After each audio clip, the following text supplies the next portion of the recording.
You just saw the demo where we processed the same 12.9 million car sales records using Pandas, Polars, and PySpark.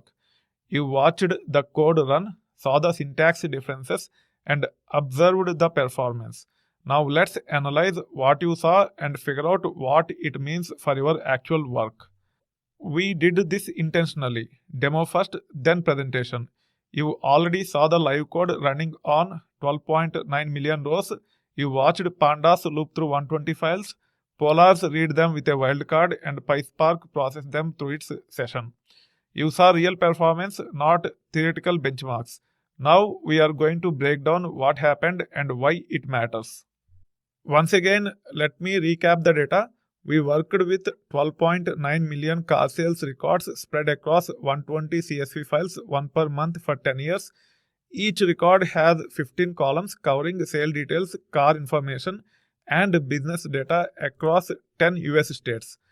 The processing tasks were standard data engineering operations, reading multiple files, counting rows, group by state, aggregate totals, and sort results. This isn't exotic. This is the kind of multi-file aggregation you do constantly in real work. That's why this comparison matters. Let's start with code complexity before we talk about performance. For reading files, Pandas required a loop structure. Polars and PySpark both handled it with single function calls.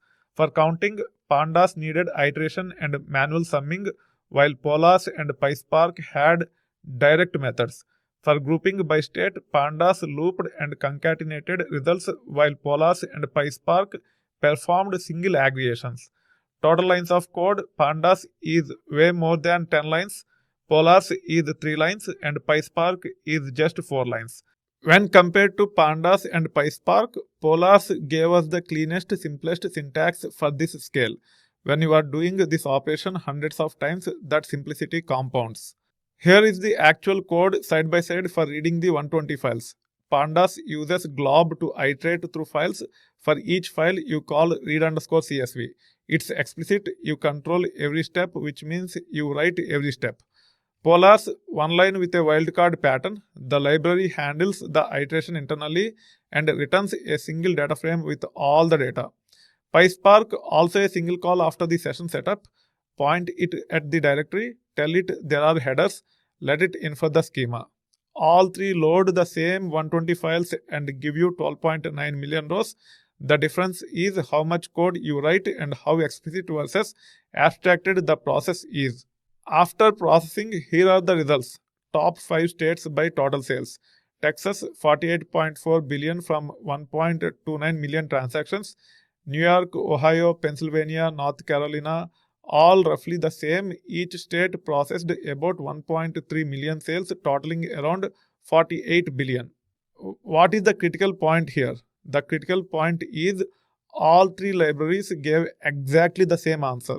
This isn't about correctness, they are all correct. The comparison is about the effort required to get there. Same answer, different amounts of code, different syntax, different performance characteristics.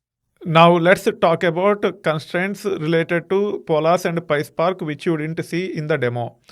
Polars operates on a single machine and needs significant RAM, roughly 3 to 4 times your data size.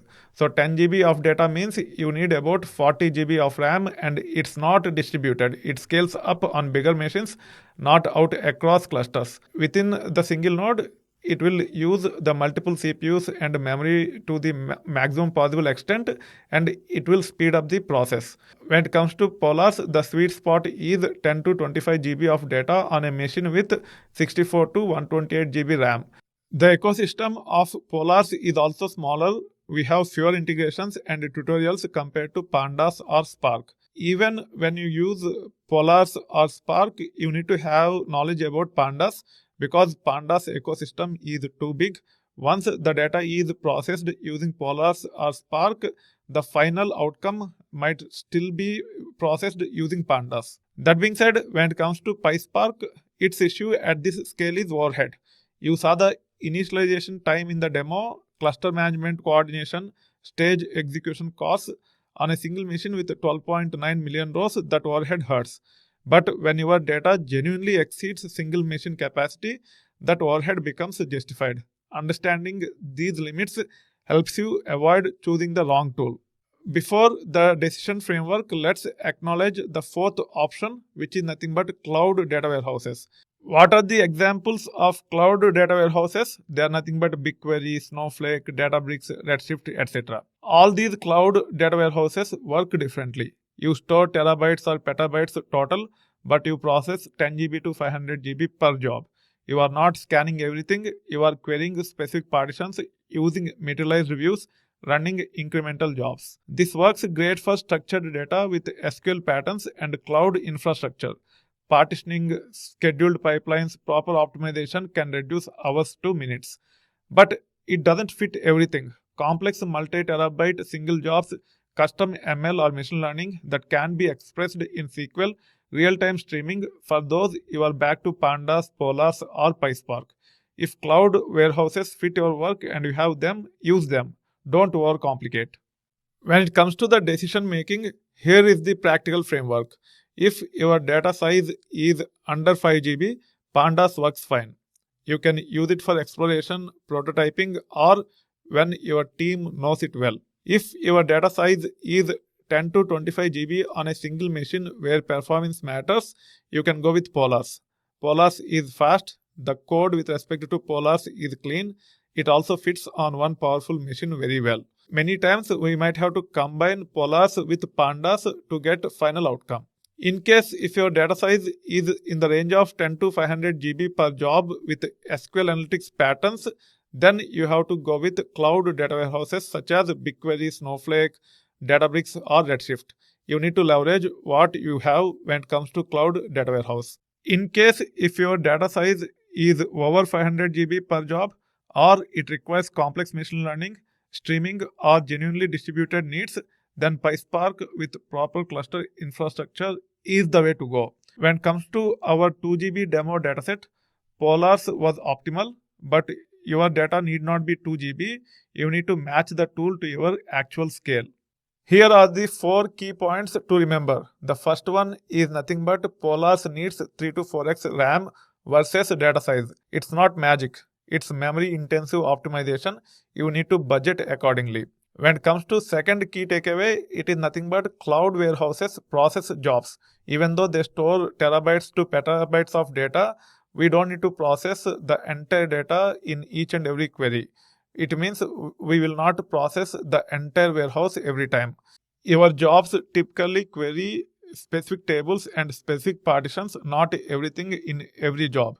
That's why it works. When it comes to third key takeaway, it is nothing but most work is actually way under 100 GB. You don't build for scale you don't have.